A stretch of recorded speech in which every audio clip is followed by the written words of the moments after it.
Hello guys, এখানে আমি জালি বাঁধতেছি। তো আমি জালি বাঁধাটা অবশ্যই আপনাদেরকে দেখাবো। এই হলো আমার জালির সাইজ, এই জালি বাঁধা। এই দেখেন, একটা জিনিস সবসময় দেখবেন, এটা 4 ইঞ্চি গ্যাপ আছে। এটা এদিকে 4 ইঞ্চি, এদিকেও 4 ইঞ্চি গ্যাপ।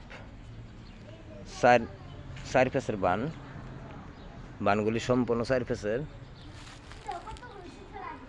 তো আমি মূলত হাইকা দিয়ে বান দিই না।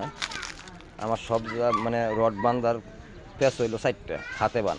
আমি হাইকার বান ব্যবহার করি না।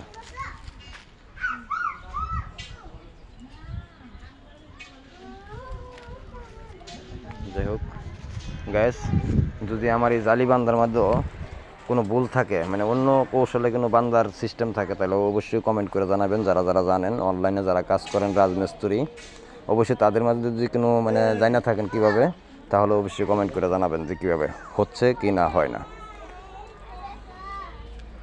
যদি ভুল ধরতে পারেন তাহলে অবশ্যই কমেন্ট করবেন। 1 2 3 4 5 6 7টা জালি বান্ধা কেমন হলো? গ্যাপ ঠিক আছে না? আবার ঠিক 100 সেই দেখেন, এটা জ্বালাই দিয়ে দিবে একটু একটু।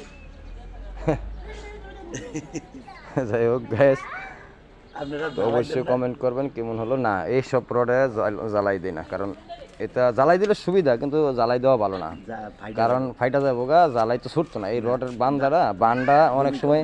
আচ্ছা গাইস, একটা কথা আমি ক্লিয়ার করি, এটা আমার একজনে বলতেছে আর কি, যে এই রডগুলা জ্বালাই দেওয়া যায় না।